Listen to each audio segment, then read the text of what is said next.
Alright guys, welcome back to Docs No Degrees. Back on another Monday, just me going solo again. School starts tomorrow, so I don't know how long this is going to be, but I got to put in the work for you guys. I'm also feeling a little under weather, but I'm going to power through it. Before I start, don't forget, go and like the page, subscribe, ding the bell, so you can set up for alerts from when our vids drop. Tonight, we start off on a very touchy subject. We're going to start off with the Astros cheating scandal and what this means for two organizations. We'll talk about McGregor's return and what's next for him, which Dana White has already pretty much guaranteed what's going to be next for him, even though fans want something different. My thoughts on the Arkansas-Kentucky game. NFL Championship recap, which should be short and sweet. We pretty much seen two dominant games. And our Super Bowl preview.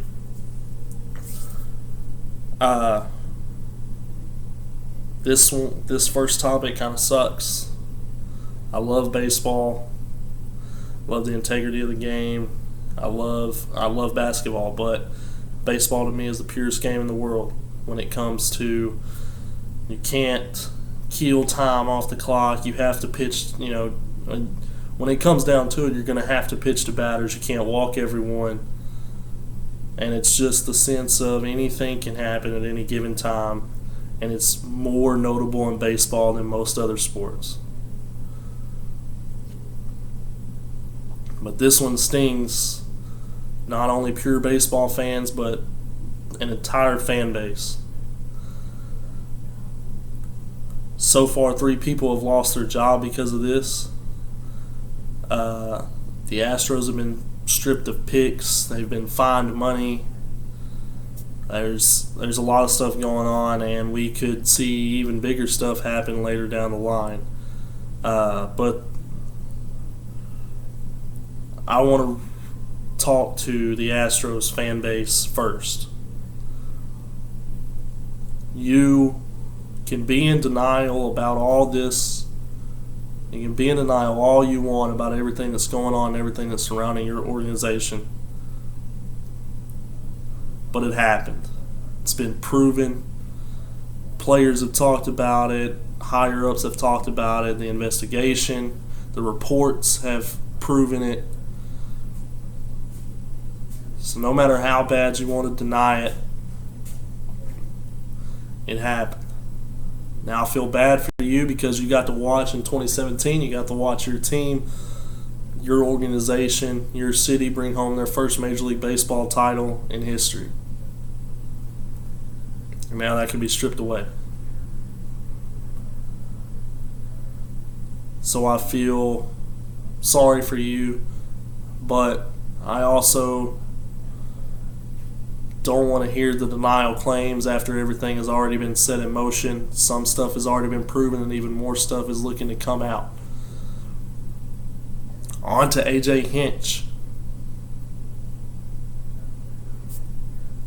And for those of you that have no idea what's going on, now that I got the fan base out of the way, investigation after a player came forward and said that the Astros cheated their way to a 2017 title.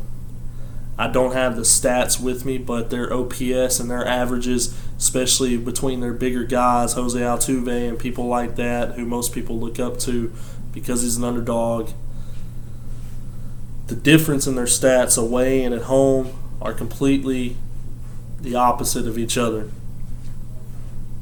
They used camera angles, they used to learn the signs, to manipulate the signs, to get the tendencies, and they would bang trash cans and stuff on the roof of the dugout. Certain amount of bangs meant a certain amount of pitch, location, and so on and so forth. Stealing signs is a part of the game. We all know that. Stealing signs from second base is a part of the game. That's the gray area of cheating that has been allowed in baseball for years. It goes all the way down to Little League Baseball, especially travel ball teams that can teach people to do that. It's not complicated at all, so people have learned to do that. That's not what we're talking about here. We're talking about manipulating the system, manipulating everything that they could to gain advantage on the other teams. The reason that it's past that gray area is because the gray area is something that everybody does. Everybody still signs from second base. That's no big deal anymore. It's been accepted. Baseball fans, baseball officials, everyone's accepted that part of the ball game. That's going to happen. But this is something completely different. You went above and beyond to make sure that you had a leg up on every other organization in baseball, and not a legit leg up. You got the competitive edge by having signals sent to your dugout from cameramen telling you, and so you could learn what the signs were, what the tendencies were, and you were able to cheat with that and cheat your way to a title. That's the bad thing. If you would have cheated and you would have lost, this wouldn't be blown up the way it is. But you dominated your way to a 2017 title. Dominated your way to a 2017 title. Gave your fans their first title in history. And now that could all be stripped away from them. And yes, the fans are going to be mad at Major League Baseball. They're not going to be mad at you guys because you guys are going to come out this year. You're bringing back basically the same guys. You're going to play ball. You're going to win ball games. Or we'll see if you'll win ball games without this cloud, without this advantage hanging over you. Major League Baseball is not going to be blamed for, Major League Baseball is going to be blamed for this from the Astros fans, but every other fan, every other official is going to blame the Houston Astros. AJ Hinch, their GM, and the beloved Alex Cora have now all three lost their jobs. AJ Hinch and the Astros GM are going to be suspended for an entire year. They're going to miss the entire baseball season. Astros let them go. Alex Cora, who was the orchestrator of this, then came to the Red Sox and supposedly brought the same stuff to Boston, brought the same system to Boston that he used in Houston, is now out of a job, mutually parted ways with Boston, who are my beloved Red Sox. I don't know how to feel about this. I'm kind of sitting back until I see the evidence, but it's looking pretty damning, seeing as Alex Cora became our manager and seemingly brought the same system over. But AJ Hinch, you can deny whatever you want. You can deny any wrongdoing. You can deny any knowledge of what was going on in your dugout. You're the manager. That is your dugout. Yes, you have a bench coach and you have assistants, but that is your dugout. You were the big dog. And yet you had no idea what was going on. No idea what was going on. And I call bullshit. This is very... I haven't cussed, I don't guess at all on this pod, but this is ridiculous. You have to take responsibility for what happened with your club. You're the manager. You're the head dog in that dugout. Even if you had no idea or if you had no knowledge of the system, could you not tell what was going on? You had Major League Baseball fans decipher this. You had a man in Major League Baseball come forward and talk about this.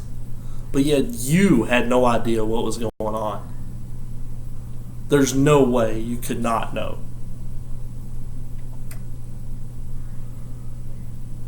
This is damaging the integrity of the game.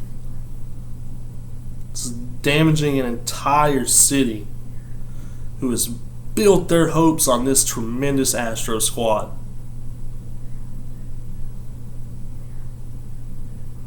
And now we're looking at the 2017 title possibly be stripped away. The 2017 title could possibly become vacant. Will Major League Baseball go to those lengths? We don't know yet. once this whole buzzer controversy goes around and all this, and Jose Altuve continues to make himself look even more guilty, then we can talk about that. But the Houston Astros are going to go into this next season with a cloud hanging over their head, with doubters all around them. And yes, Alex Bregman, who is one of the most outspoken players in Major League Baseball, has cowered down, saying all the right things, saying all the cliches. We're going to go out there and play whoever comes in. We just hope they can lead us. Whatever manager comes in, we just hope they can lead us. We're just going to go out and play ball. We're going to go out and win ball games. Laughing about two of the guys that you're going to have finally for a full season. You have the talent. There was no reason for you to do what you did. The talent on that Astros squad dwarfs most other clubs, but yet you felt like you needed another competitive advantage to be able to get by. That is ridiculous. And Jose Altuve, we all thought, you were an underdog. Everyone looked up to you. Everyone who was ever told that they were too short or anything like that, whoever was told that they could not make it looked up to you, and now this comes out. And now everyone in that clubhouse is disgraced. Everyone. And you're going to go into this next season disgraced. I hope they strip a postseason berth for you. I hope you play for nothing this year.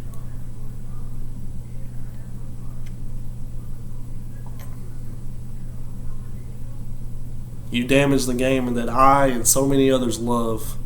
You damage the integrity of that, and now no one knows how deep this goes. What other teams are trying to pull stunts like this? Will the MLB get to the bottom of that? We don't know. Will it only be the winners who get caught? Probably. Because they're the only ones that the system seemingly works for. Like I said, I am calm on my Red Sox right now, even though Alex Cora was the manager. He has been let go. We're waiting for the reports on the Red Sox investigation. But if it does come out that they cheated their way to a 2018 title, it's going to be hard to swallow after speaking to this. And I will be one of the very few Red Sox fans. Well, let me go back on that. Red Sox fans are pretty passionate about their teams. But even they,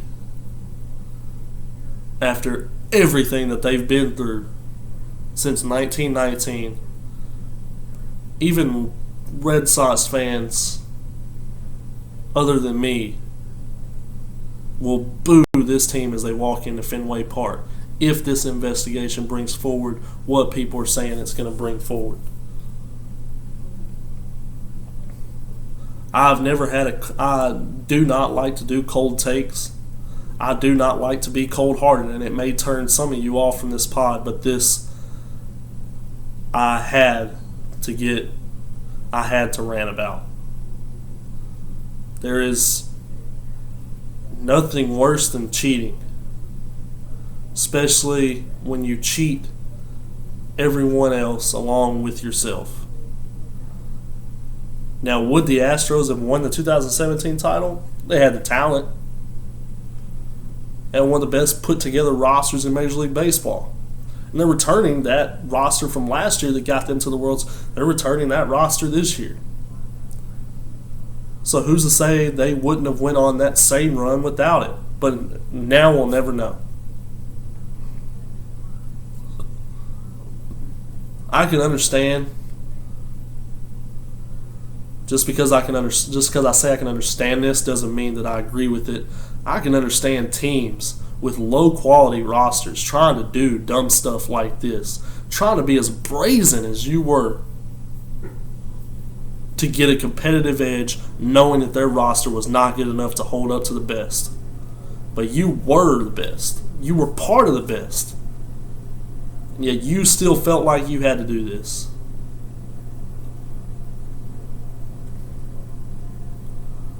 I'm going to get off of this pretty quick. I just had to get all of that out. But you have passed the gray line. You were way past the gray line, and everyone in baseball and everyone in sports, period, will agree. You have disgraced yourselves. You have disgraced an entire city, an entire fan base. You have disgraced the game of baseball because now no one knows how deep this goes.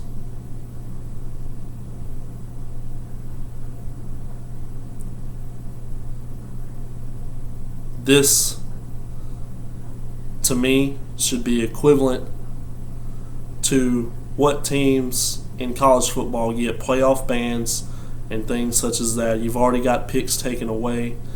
Your GM, your head coach are out. You've been fined money. You haven't been stripped of the title yet, as far as I know, unless there's something that's come out that I haven't heard. But I really hope you play for nothing this year.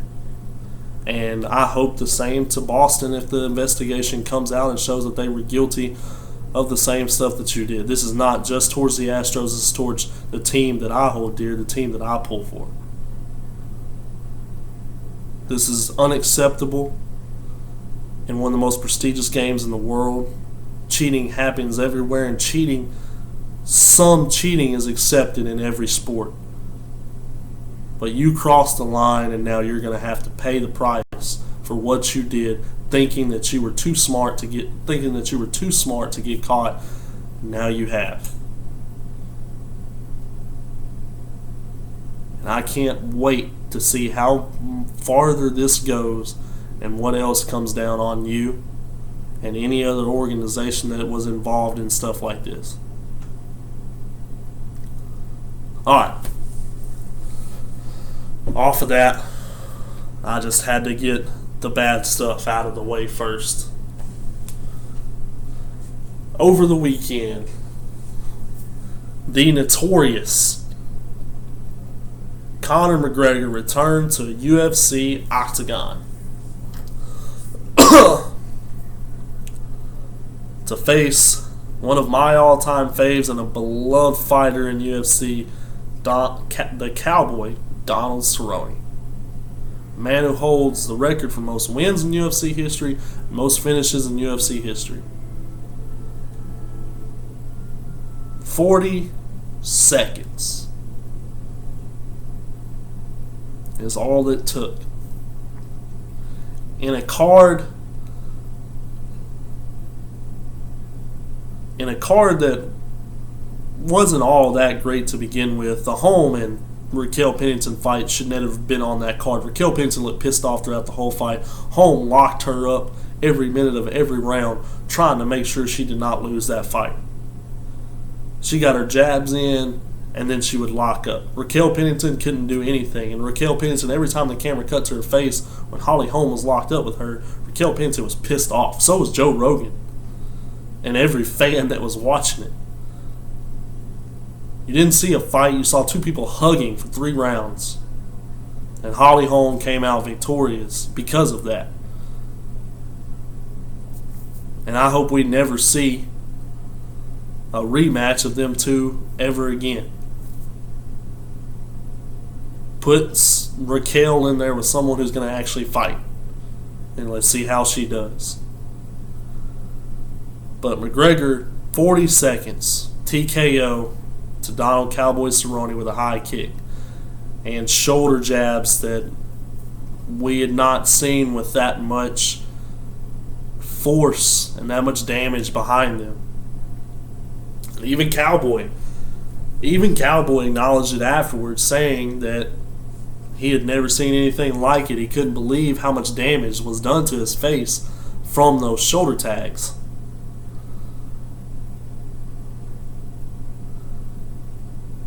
But to me, I think the biggest takeaway from this fight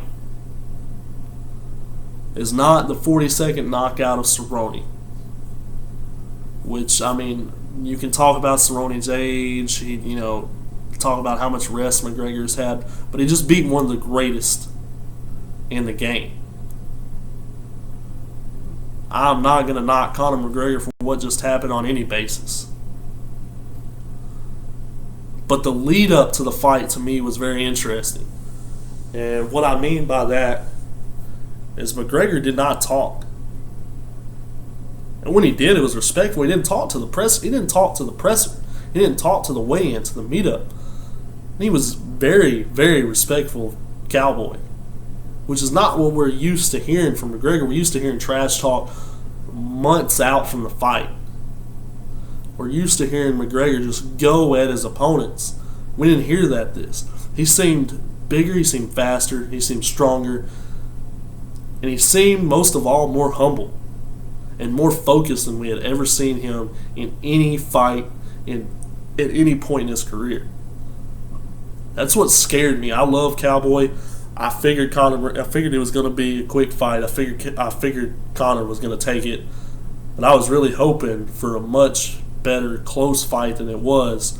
But McGregor was too focused for this. He was ready, and that's scary to think of going forward. Is Conor has been dangerous in the past, but now he's probably at his most dangerous. And it's going to be crazy to think that this may be the best Conor McGregor has ever looked. He wasn't talking trash. He actually made me come back to his side by not doing that. I had gone away from him over the past couple years because all I heard was talk.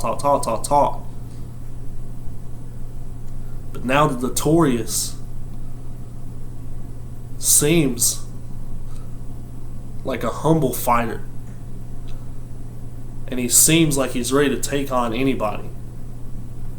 He wants to take on the whole welterweight division. But what's next for McGregor? And Dana said this in the presser afterwards, and it's been already thrown around that it will be his next fight,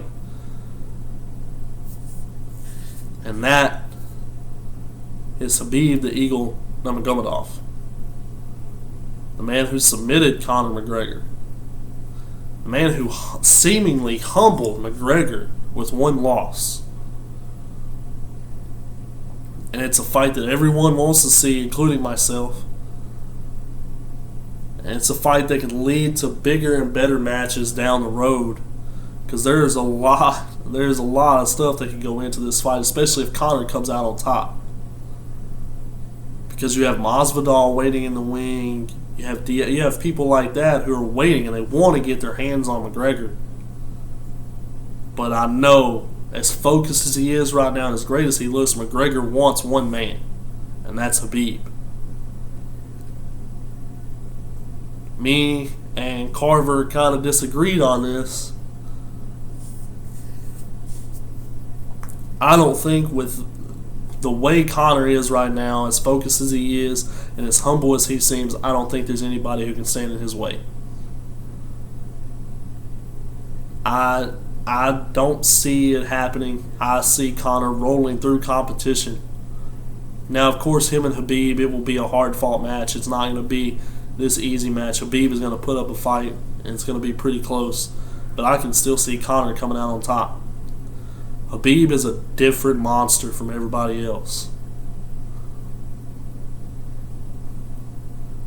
But Conor looks better.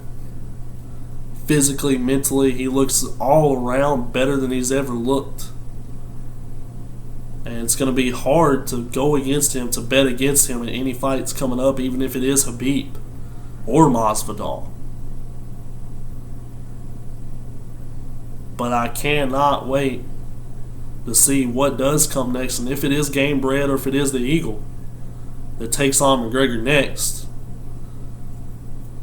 But this is going to be nasty. The next few months in UFC is going to be nasty. Not only because of the McGregor situation, but UFC 248. Israel Adesanya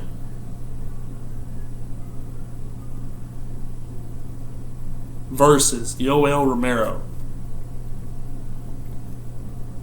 It's going to be one hell of a matchup. Me and Carver have talked over about this. We both can see Adesanya taking the fight.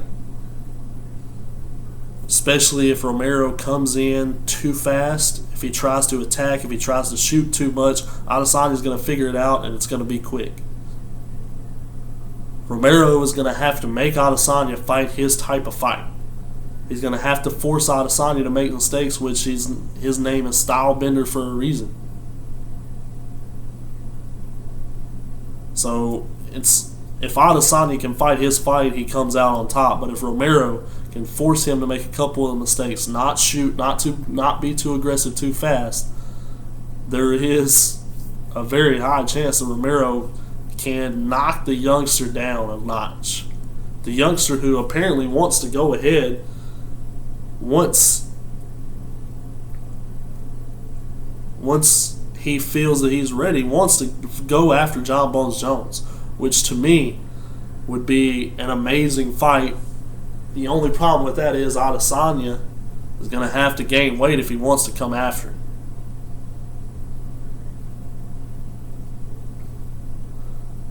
So that's going to be, will Adesanya lose his speed? Will he have to change up his style to fight John Bones Jones? That's way in the future. I don't see that happening this year, maybe next year, maybe 2022, but it's coming. It's going to come soon because it's going to be one of the bigger draws in UFC, and Dana White loves his money. Dana White is all about the dollar. But I talked about this, and you want to create an entire weekend based around UFC when there's nothing else going on, when there's no other primetime sports going on? You really want to find out who owns the BMF belt? Let's have a 3-night, 8-man tournament to determine who the BMF really is. Now, if you put John Bones Jones in there, I believe John Bones Jones takes it all, especially if you tweak the rules to find out who truly is the BMF. If you want to do it by weight classes, have certain weight classes in one and have certain weight classes in another, and have 2 or 3 BMF belts, I'm all for it. But the only way that we're going to actually settle this, because no one knows why Masvidal and why Diaz got this fight when there's so many other deserving fighters to get this. It was the Diaz comeback. We all understand that. Masvidal had got Ben Askren, all that. We understand. But most people out there really want to know who the BMF, and Gamebred is confident, but he's overconfident. And I'm honestly ready to see his next fight and who he's ready to go up against, who Dana wants him up against, because you've got a lot of dangerous guys waiting in the wing that wants a shot at Gamebred or a Masvidal,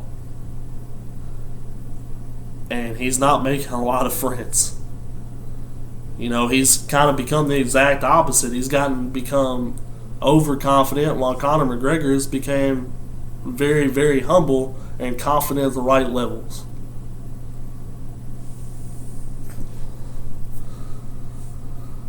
We'll see as this moves on what they do with the BMF belt, who comes after Masvidal, what's next for McGregor, how this UFC 248 card affects the futures of Romero and Adesanya, what weight classes are, who's going to jump weight classes, who's going to come down weight classes, what catchweight fights we're going to see.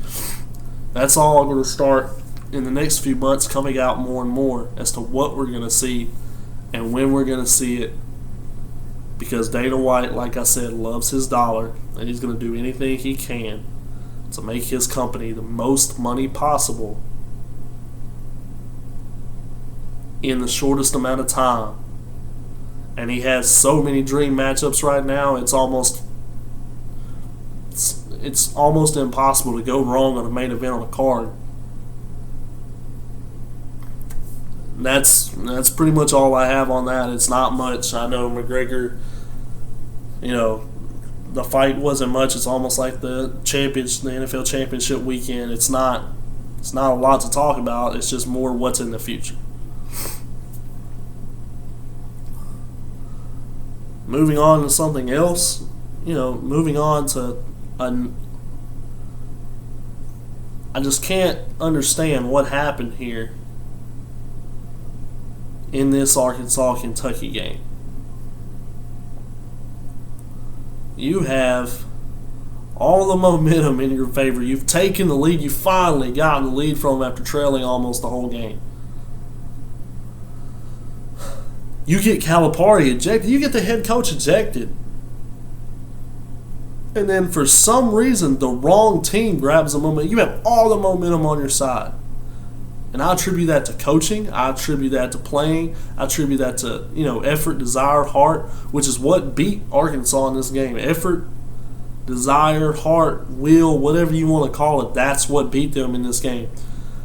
Me and Carver talked about the whole game. Carver, we talked about the size differential. But Arkansas really, even though they were out-rebounded a lot in the first half and played terrible, they were only down 9. Costly turnovers, killing momentum, bad shots being taken. Joe was just completely taken out of the ball game. But you had faith because we were only down 9 and we had played that bad, and Arkansas is such a big second-half team. And over the week, there had been 6 losses by top 5 AP teams. So it's been upset week all week. So, you could, and as we got on a roll in the second half, you could kind of feel it. Size didn't beat us. We actually rebounded pretty good in the second half. Size did not beat us. They out-hustled us. They out-coached us. It was just an all-around dominant performance in that last 5, 6, 7 minute stretch of that ball game. And I don't understand what happened there. I understand I've been in situations, I only played high school ball, but I've been in situations to where when someone gets kicked out like that, it motivates you. So I can understand the Kentucky side. But it seemed like it didn't motivate Arkansas at all. You just got this guy kicked out. You had frustrated Kentucky. They were not playing great. You were destroying, you were kind of isolating the bigs with your speed, with your hustle. You were making turnovers at the right moments. You weren't giving the ball away like you had been in the first half up to that point. You were making the shots that you needed to make. You got back in the ball game. You got the lead. And then once that little debacle happened and Calipari was out, it was game over. Pretty much, Kentucky dominated the final stretch, and Arkansas had no answers at all. Kentucky knocked down the shots, Arkansas didn't. Kentucky didn't turn the ball over, Arkansas did. It was just, it seemed like too much iso ball, not enough movement around the arc. You weren't taking advantage. Yes, Kentucky has speed, but you weren't taking advantage of your size difference in them. You weren't taking advantage of the speed and stuff like that against their bigs. You weren't making the bigs move out. You weren't, getting enough switches off screens. They were easily, jumping over or jumping under the screens to be able to stay on their man. You weren't getting enough of that.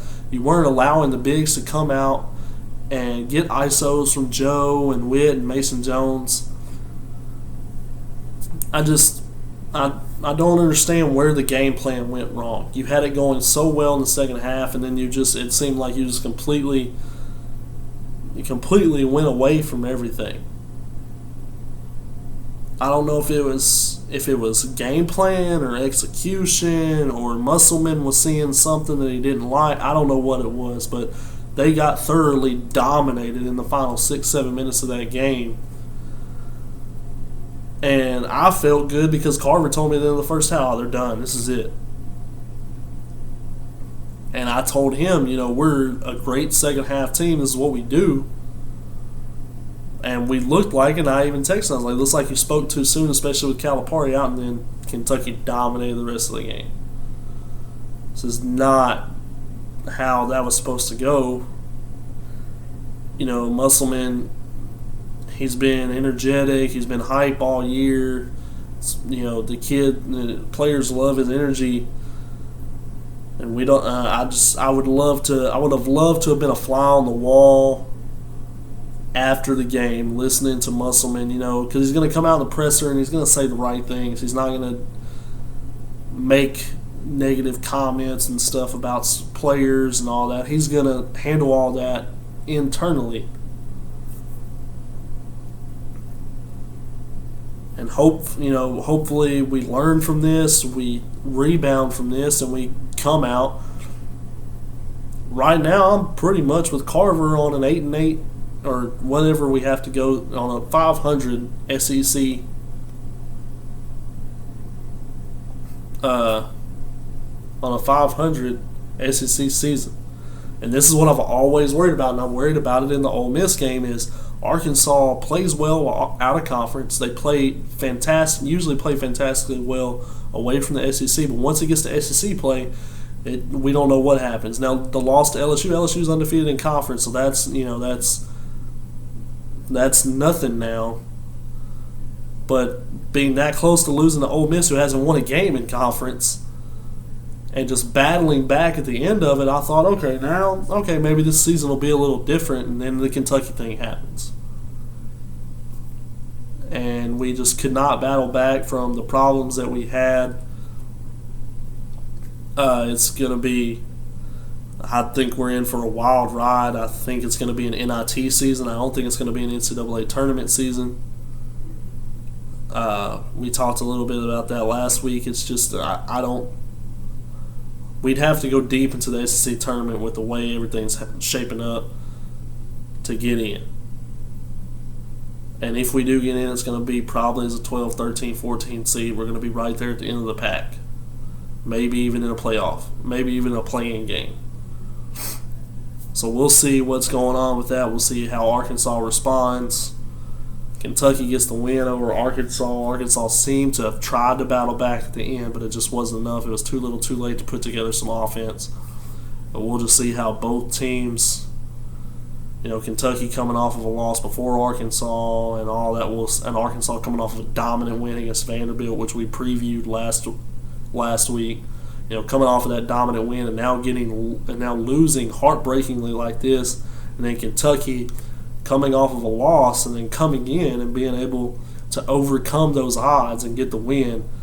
It's just a very interesting dynamic for both teams right now. We'll see how this progresses forward, how each team plays. But on to the biggest thing of the weekend. Well, what we thought was going to be the biggest thing of the weekend.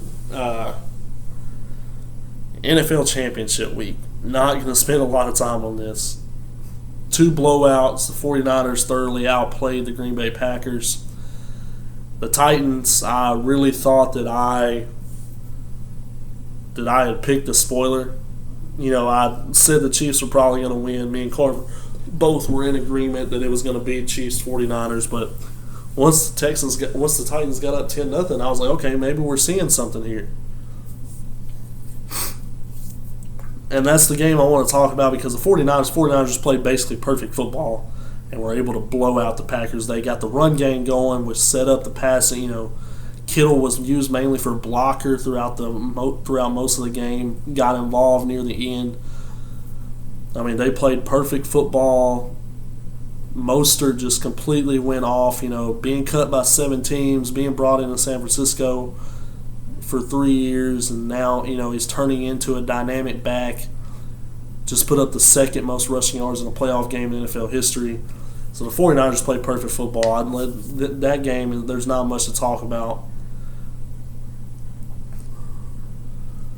But the one thing that had won Tennessee ball games was controlling the football. Derrick Henry just completely tearing through defenses.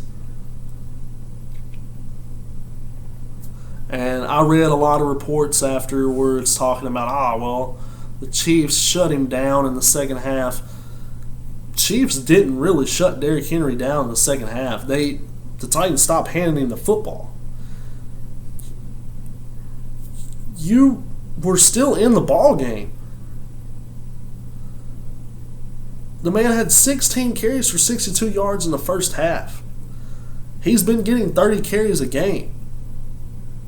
You could have got him to that 30 threshold and he probably would have put up 150 plus. But yeah, you're sitting here. Deeper in the game is when Henry has gotten the big chunks. So 16 carries for 62 yards. You know what he ended up with? 19 for 69. So 3 carries for 7 yards in the second half. After averaging 3.9 yards, basically 4 yards a carry in the first half. So you're telling me 3 rushes and he's got you a first down. You're controlling the clock. You're continuously taking time off the clock. You're not allowing that Chiefs offense to do what they do. But yet in the second half, it's all, we talk about Mike Vrabel. We've talked about him and how well he's coached this team, how well the play calling has been. But even at the beginning of the game, it seemed like they were relying on the pass way too much. And I felt at watching that game, okay, maybe this is a sign of things to come. And if they continue this is not going to be pretty in the end for the Titans. And it turns out it wasn't. They tried to make a late comeback. It was too late. But when you have a guy like Derrick Henry, late in the ball game is when he thrives. When you've got a 6'3", 230-something pound running back, it's when he thrives. He seeks contact. And Frank Clark, I apologize for criticizing you earlier in the week. You made good on your promise. But the Titans lost. The Chiefs won, but the Titans also did not help themselves any. Deep in the ball game, that's when Henry has thrived. The second half is when the Titans have thrived. But when your best player, when your best weapon is only getting 3 carries and a half after basically averaging 15 per half over the last 3 games, what was the game plan behind that? You could still kill clock. And you could still score points while you were killing the clock. You could keep the Chiefs' offense off, which with their weapons, I understand. We talked about it. They were able to get everything going. Mahomes was on another level in this game. He was running around. He was their leading rusher. He was dominating, putting the balls everywhere he wanted to, and they couldn't stop him. But when you're a team like the Titans and you're built on the run, and now we see what's going to happen is in the draft they're going to have to go get – Tannehill's going to have to come back. They need that QB. But they're going to have to go get another – these tight ends aren't going to cut it. They're going to have to go get another big play receiver. And that's basically because A.J. Brown's going to need help. A.J. Brown, Derrick Henry, they're going to need help. It's what it is, Derrick Henry, but I would just like to hear the thoughts on why they stopped running the ball in the second half. Down 28-17, you can still run the ball, get back in the game, score a touchdown, you're down by 4. You're still in the game. I don't know, I guess Vrabel did not trust his defense enough, and he just wanted to air the ball out and try to get quick scores. And that's the only really explanation. But when you've got a truck like Derrick Henry who thrives later in ball games, that's what you have to do. You have to get him the ball later in ball games. And it wasn't so much the Chiefs stopped him; it was just the Titans stopped handling the football. And I hope that is addressed going into the season. Not enough people are talking about it. Everyone's talking about the offensive side of the football for Kansas City, how the defense shut Tennessee down, which didn't really happen. They just lost sight of what won them ball games coming into this game. It felt like their Cinderella story was coming to an end. It was a good run, but the Chiefs had too much firepower. But you also have to continuously give the ball to your best weapon. They didn't do that. And, it's really what led them to the loss. Now, keeping on football, I read, this is a little off tangent before we get to the Super Bowl preview. This is obligatory Cowboys talk. If you're going to have a podcast, you're going to have a YouTube show about sports, you have to talk about Dallas Cowboys. I want to address, offensive. Kellen Moore, yes, Dak thrived under this, but Kellen Moore is a little inconsistent, I believe, we'll see this year. I was very hard on him, as were a lot of people, but I guess one more year isn't going to hurt because of what did happen during this season, how Dak was able to play. So we'll see how all this goes. But Moore has to become more consistent with his play calling, play action passes, stuff like that. Do what, even though it was against three terrible teams, do what won you those games. Do what won the games at the beginning of the year. I mean, that's what you have to do. So we'll see this year about what happened. But what really got me was Mike McCarthy, who all reports right now wants to re-sign Dak Prescott. Dak Prescott's looking to sign it. Apparently the reports are a record-setting deal, which probably knocks Cooper out, so now we're going to have to go get another receiver. But that's not what I want to talk about. He was asked about the defensive side of the ball. Richard and Marinelli, they're gone, which I did not agree with Richard being gone. But, after going through the stats and stuff like that and looking at our defense last year with the talent we had, maybe it is best. But it looks like Dallas is going to go back with a four-man front because of the personnel that they have. DeMarcus Lawrence, of course, Tank over there is one of the better ones in the game. Robert Quinn, who's an impending free agent. Malik Collins, Antoine Woods, who are hitting the open market. So we'll see how the draft turns out. If Quinn goes, I'm all for getting Simmons or Young, but I don't know if we have the assets to be able to trade up to get those guys, because those two guys are probably going to be top 10 picks, especially after the showing Simmons made for Clemson in the national championship game. But they're going to stay in a four-man front. Nickel is going to be their base defense. Dallas Cowboys have always been a zone team. That's what their secondary is built to do. They're not built to go man-to-man a lot. They're built to flood the zones, not giving you a lot of soft zone throws, preventing the deep ball.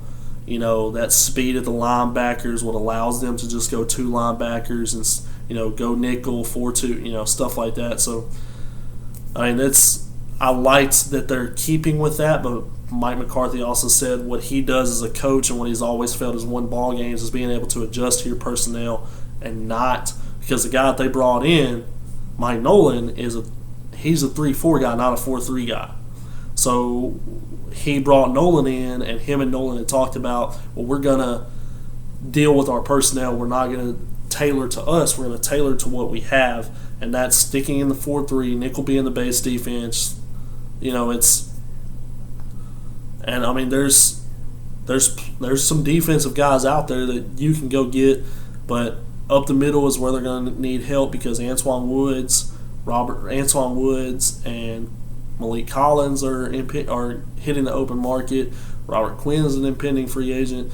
So there's a lot of questions on the defense who, may not be at the talent level that they were last year, but seem to be possibly better coached. And we'll see once the plays start happening and once everything gets settled, we'll see how that all shakes out. But that's kind of what I want to talk about on Dallas. It seems like they're coming. Mike McCarthy, Mike Nolan, those guys are coming in with the right heads. I think his reasoning behind keeping Kellen Moore on the staff was they don't want to put in a new offensive scheme this year after the success that the offense had this past year. Basically returning all the same guys, especially if Dak returns. Maybe we're able to grab Amari again. I don't see it happening if Dak is going to take this huge contract. Stephen Jones has already stated he's not going after Tom Brady, so Dallas fans, you can kind of ease up on that talk. But that's really what I want to talk about. Obligatory Cowboys talk. But that's I thought that report was very interesting, especially for football fans, Dallas fans, just really fans in general of the game. I really thought that was interesting, looking at that coach's mindset, looking at why he brought in the staff he did. And it's going to be really interesting to see, talent-wise what happens. In the linebacker crew, we're still going to have Jalen, we're still going to have Leighton Vander Esch. We're still going to have Tank on the outside. Hopefully Quinn can re-sign. We'll have him on the outside. Secondary pretty much going to stay intact. We'll stay in that zone nickel defense, running that 4-3. So it's gonna be interesting. The offense is gonna have the same offense. Mike McCarthy is known for calling his own plays, though, so we'll see how him and Kellen Moore do with that. If it's just really just gonna be Kellen Moore's gonna be in more of an assistant role instead of calling the plays. Garrett's in New York now, which makes me super happy, by the way. Just to throw that out there, it's a little off subject. But Jason Garrett was hired by the Giants to be their OC, which makes me extremely happy because now we'll see how long they hold on to the clap and see how long they keep it before they take their antibiotics and get rid of it. So off of that, just had to get that Cowboys talk in there. Super Bowl 2 weeks from now. We got the Pro Bowl this week, Pro Bowl Skills Challenge, stuff like that. No one's really interested in that. No one really cares about the Pro Bowl.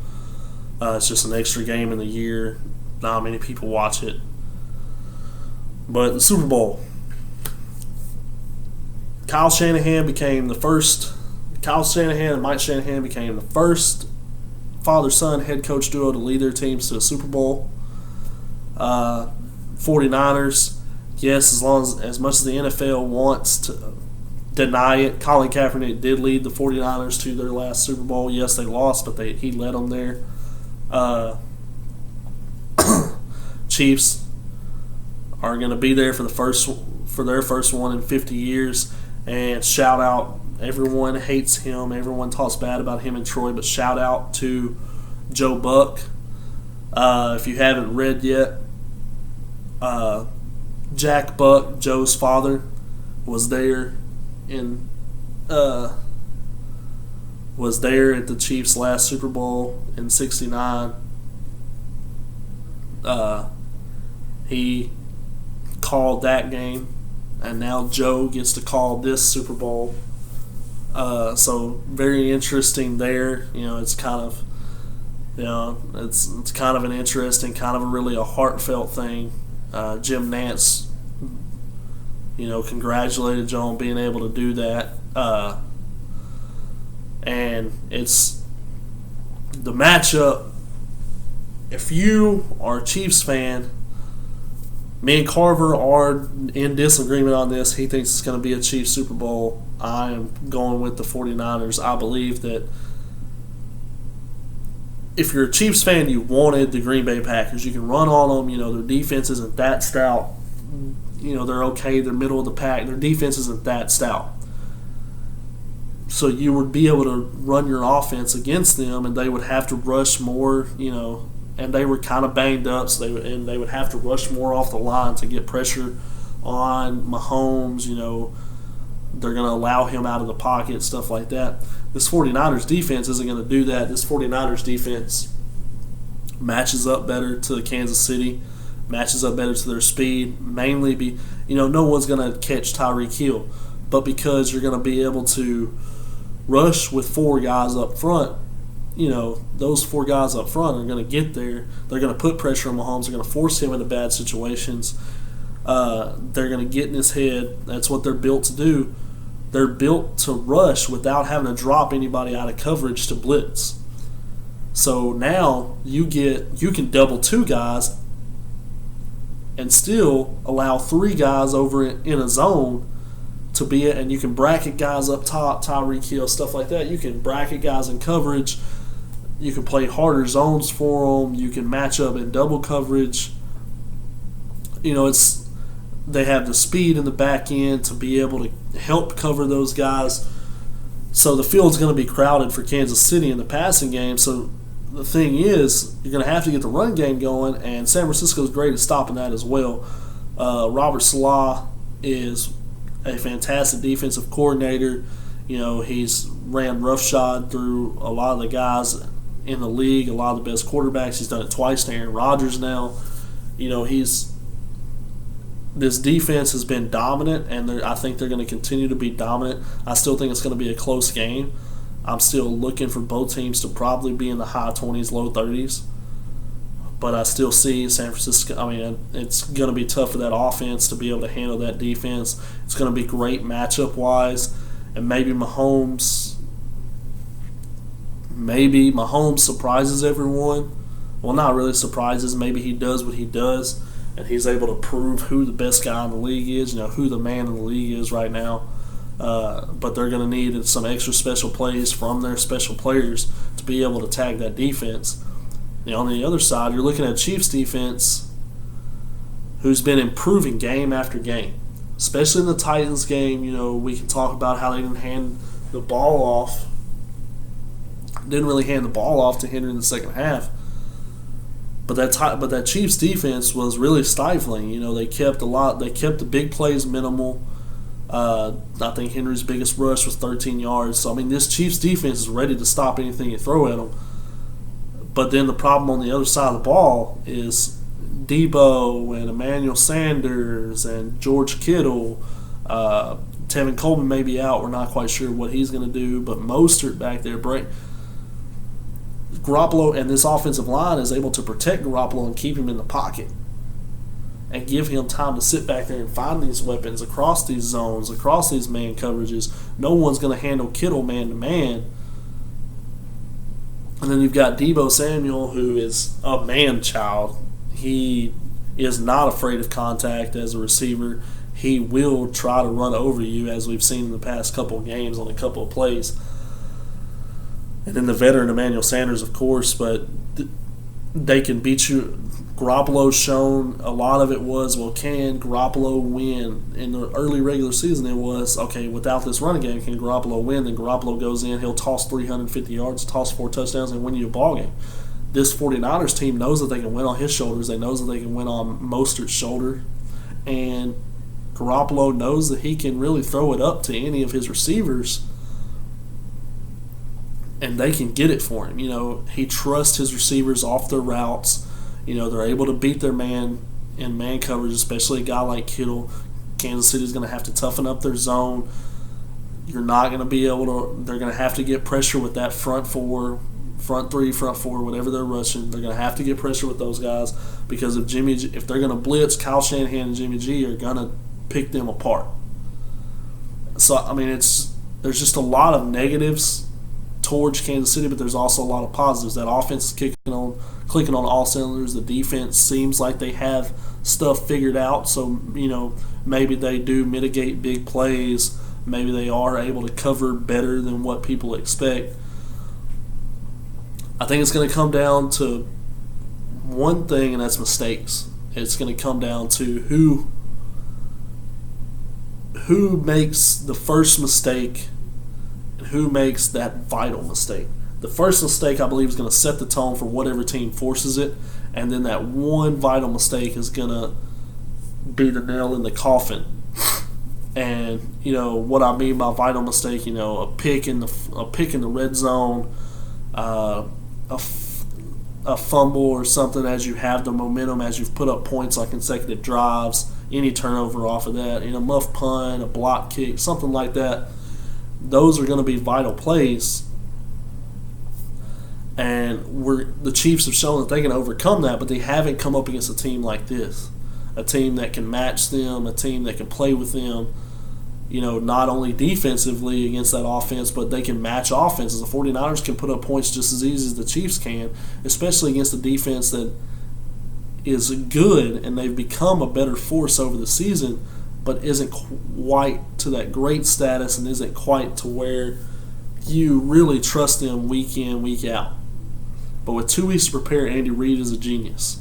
But also Andy Reid has problems in playoff games. Could this be his year? We don't know. There are a bunch of people backing him, but you also have to remember the woes. He has the most playoff game appearances without a title. He has not been able to win the big one. This was really the Titans. Everyone felt like the Chiefs got handed something this year with Baltimore and New England being beat by Tennessee. So maybe this is going to be Andy Reid's year, or maybe Kyle Shanahan is able to follow in his dad's footsteps and get a Super Bowl win. I think it's going to be close. It's going to come down to mistakes. Who's able to hold on to their timeouts, who's able to control the football, is the running game going to get going for San Francisco? If their running game doesn't get going, can Jimmy G do what he's been doing all year? Can Kansas City's offense stay as hot as they have been? Can that defense continue to improve and continue to conduct schemes to where they kind of take away your options and force you into bad habits? I mean, that's yet to be seen. It's going to be a heavyweight bout. I think that this is going to be a fantastic ball game. Let me check. I haven't even checked the line yet for the Super Bowl. So the line right now is sitting. The line right now is sitting at Kansas City -1. So they think everything that we're thinking is it's going to be a close game. I still think San Francisco is going to win it. I would not take the +1. I believe it's going to be by more than a point if I'm picking San Francisco.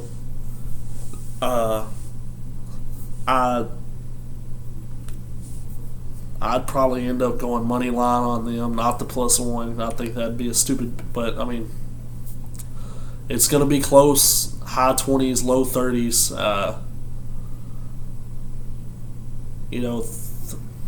35, 32, something like that. It's going to be within a touchdown game. It's going to come down to that final couple drives and we'll see who toughens up. But it's going to be exciting. It's a heavyweight bout. Both teams are going to bring everything that they've got. It's the last game of the season. They're going to start throwing haymakers at each other, but they're also going to stay within their game plan. Both of these teams are very well coached on both sides of the football. And all I can say is gear up and get ready for it. And that's pretty, that's all, like I said, me and Carver on disagreement on the Super Bowl, but, that's pretty much all I've got for this episode. Like I said before, continue to watch. We love the views. I love getting Facebook messages and stuff like that from people, telling me, keep the videos coming, what you need to talk about, stuff like that. And I promise you, me and Carver are talking segments, talking what we need to talk about in the upcoming weeks, how we're going to get together, what we're going to do. We're talking about stuff like that. We promise you that. We're going to bring you the best content we possibly can. We're going to dive into more and more research, get you more and more into other sports. Like I said, as opening day comes closer in baseball, Carver is going to have to do, I still have to do my homework, of course, but I am, out of us two, I am the baseball guy. But Carver will do his homework, so he'll be able to talk about it. It's going to be fun over the next, as we continue doing this, as we continue to get feedback. We're looking to get better equipment. We just got to, we're looking to make everything better for our fans, and we're just doing what we love to do. We love sitting here talking sports. We love hearing from you guys. And we just hope that you continue to enjoy the videos. Don't forget, like I said before the video, go to our YouTube channel, 2 Docs, No Degrees. Like the videos, subscribe, ding that bell, so you can get the updates for our videos dropping. I update it, I let you know on Facebook and stuff like that, but so that you can be alerted right away with no lag.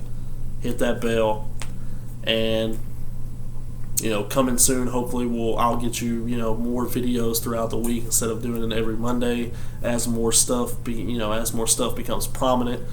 And we'll get into football, college recruiting and stuff like that. March Madness is coming up, so that's going to be a big thing. So it's going to be an exciting, especially next few months. So just be paying attention, just watch. Hope you enjoy everything that we do here, and I will see you guys when I see you.